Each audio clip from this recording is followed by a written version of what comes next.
his icebreaker speech, which is entitled, "The Day I Met My Hero's Hero." So please help me welcome Michael Martin. The day I met my hero's hero, the day I met my hero's hero, Michael Martin. Madam Chair, fellow Toastmasters, honored guests, and maybe those working in the halls. Do you remember the first day that you had that father-son, father-daughter day, just the two of you together? What happened on that day? Life is full of events, and people we meet influence us in how we live our lives and how we conduct ourselves. It always helps to have a mentor, one that has strong attributes. Attributes like teaching, guiding, and encouraging. These attributes are how heroes are forged. I'd like to ask the question, who is your hero? How would you define your hero? How would your hero define you? Everyone has a hero. I'd like to declare then that my hero is my father, because he has been that teacher, that encourager, that has led me to be who I am, where I am today. For that I'm thankful. And that in my book, that's not only a hero, but my hero. But today is the day that I met my hero's hero. Little did I know that meeting this hero, it would change my life. Be one of the most defining moments of my life. It's 1972, and I'm 4 years old. And my dad wants to go to Vancouver to meet somebody. He's taking me with him. It's our first day together as father and son. The day is going to be epic. It already shows promise. Celebrities in those days didn't think much of security, certainly not as tight as it is today.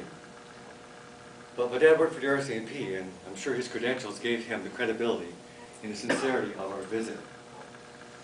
So here we are, we knock on the door. And the door opens, and this behemoth of a man answers. A little scared, a little timid, a little step back, a little step to the left behind Dad. Deep voice, the guy says, "Can I help you?" My dad inquired if he may have a few moments with his hero. He said, "Wait a moment. I'll see if your hero is in." He closes the door. I wanted to open up rather quickly. Waiting for a 4-year-old is not a very good thing, so this is good for me. "Welcome," he said, with a big smile. "Your hero awaits. Come in." As we walked past, he didn't look so scary no more. But now we walked down the hall into the room, and it looked like the palace of a king. It even had a throne. Actually, it was an overstuffed chair, overstuffed red and gold chair. And the man that sat in that chair got up right away, came across the room, and greeted us warmly. This time I stood back, and I watched in awe as my father shook hands with his hero. I could see my dad respected this man. They must have talked for about an hour. My dad seemed to know a lot about him and followed his journey. My father's hero is none other than Muhammad Ali. A man of integrity, a man who lived by his convictions. He stood up for the little guy, and he even lost his title because he stood up for his convictions. Later it had been restored. Good attributes for a hero, don't you think?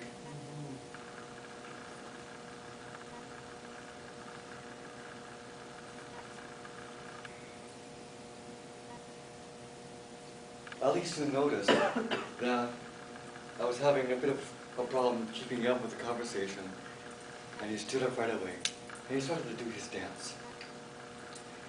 He says, "Put up your fists, show me what you got."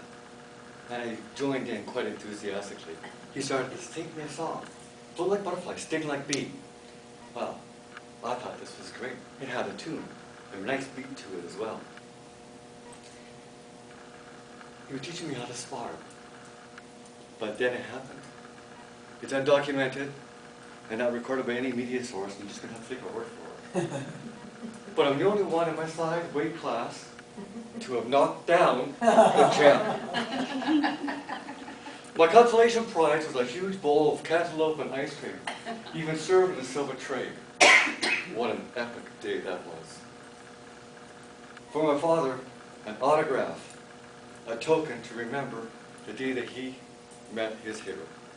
This validated his hero.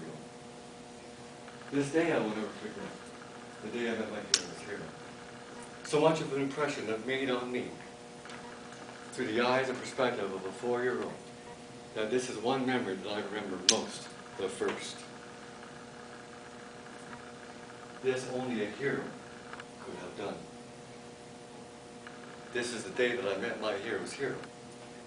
And this has been my journey and my walk. Shalom.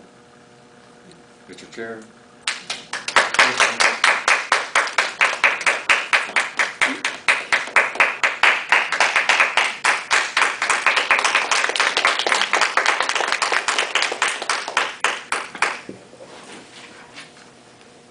Wow, I am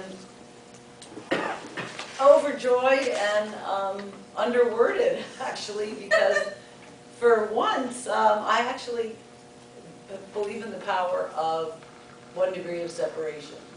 So much, but did not know until this very moment that Michael and I actually have a connection that he doesn't even know about. So when you met Ali, the person that was running the P&E was Mario Caravetta, who's a sadly passed, but a really good friend. And he actually had been given, and now his son owns, a pair of Muhammad Ali's boxing gloves. And has, you know, how life is. If it had just been a couple of years ago that I had met Michael, I could have introduced him to Mario. And he's sadly hanging out with, not maybe sadly, but they're probably hanging out, sparring in heaven, him and Muhammad. Thank you for your hero's hero story. It really was interesting in how much we don't know about our new members. So we really welcome you to get up here, Kimberly, and do your icebreaker so we can learn more about you. It took how many months, Michael? But we got him up here, and wow, thanks for sharing that great story. Thank you. Okay, so Michael, be like a sponge when it comes to each new experience. If you want to be able to express it well, you must first be able to absorb it well. What thoughts does that bring to mind about experiences in life and how they've affected you? And I think it really relates to your speech, so there you go. Perfect. Yeah, this is perfect. Madam Chair, fellow Toastmasters, and welcome guests.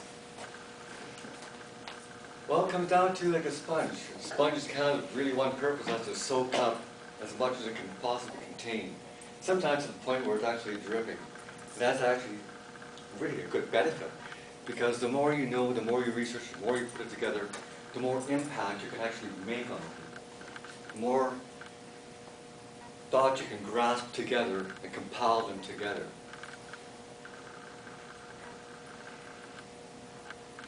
When you do this, it actually gives a more broader perspective on what you're trying to convey and bring across. So, like a sponge, we should draw up all kinds of information we can. Not just take information from here, from there, or from different points, different places that are non-conforming, but more so that they focus and come to a concise, pointed, focused idea. So in this, I would say that, lost my thought for a moment.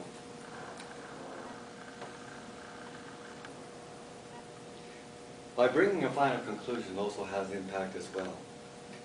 And like a sponge, when you squeeze it, the water is all released. And when that water is released, it only means that the message has been conveyed. And that, I guess, is the end of the story to putting it together. Thank you, Madam Chair. Thank you very much. I was amazed at how quickly he took that idea of the sponge and put that out there.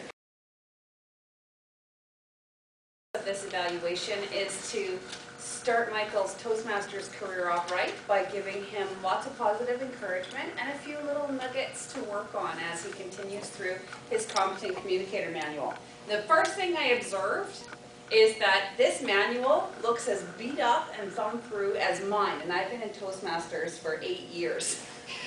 Good job, Michael. He's had this for about 3 weeks, and he's already been scouring it from cover to cover. I think that shows us something about the level of speech preparation. I'll just go through the questions that are asked in the manual for the evaluator. First off, the question is, what strong points does the speaker already have?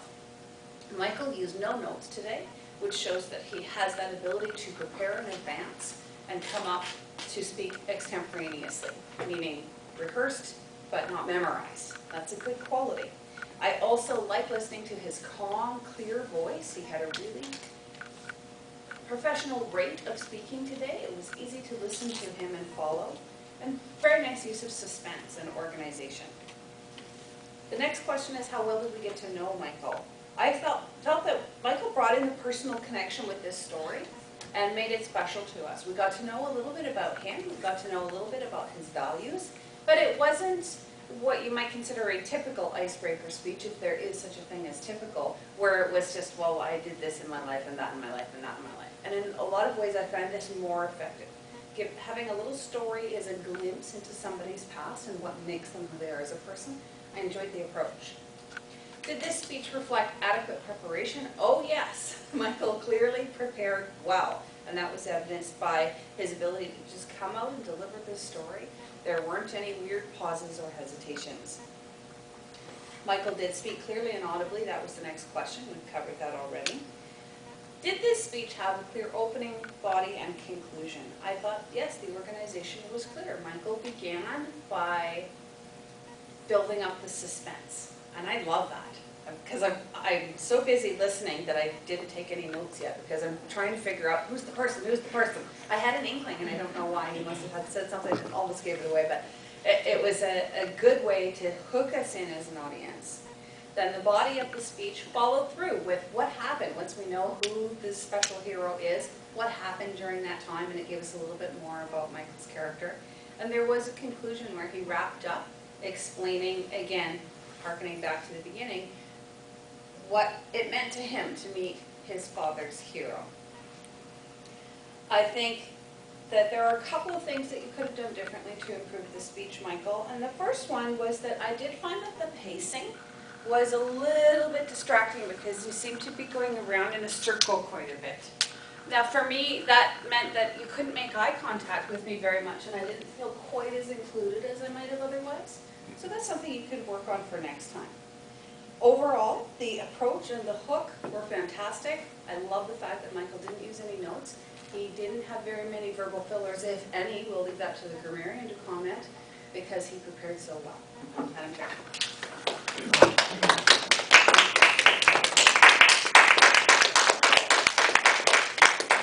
Thanks, Samantha, for such a succinct evaluation, and I concur wholeheartedly. Michael, nice opening, moved confidently into the space, great use of hand gestures. He moved around less in the space than he did in his speech, and what I liked was that when he did come quite forward, instead of turning around like he did in his speech, he came back, which I found way more connection with the audience, so awesome for that. And the only point to grow on that I had was to have a little bit more eye contact with the audience.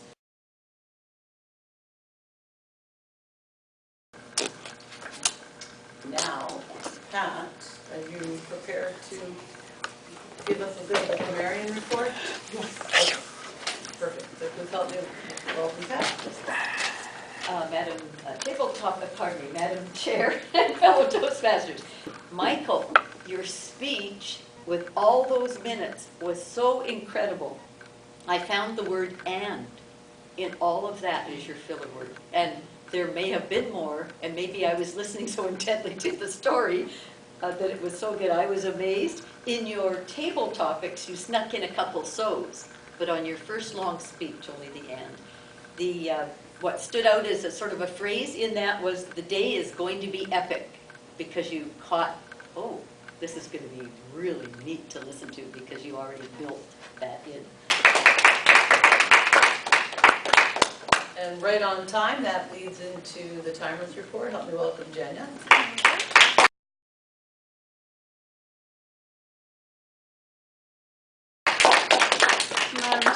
Toastmasters and most welcome guest. I'm going to give the timer's report.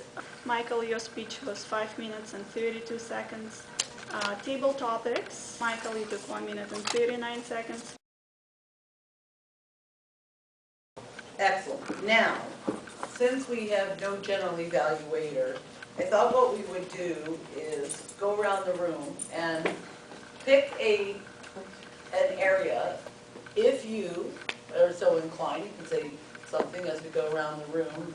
I don't have anything specific, but a great overall meeting, and I did like hearing, I like when people are really prepared for the speeches, so I like that it was very apparent that Michael was prepared for his speech.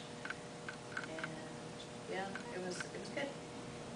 I really enjoyed the speech. I'm like, whoa, first speech, that's really good. So I'm really looking forward to hearing like how you're gonna do once you get down all the movements and eye contact. It's just gonna be great.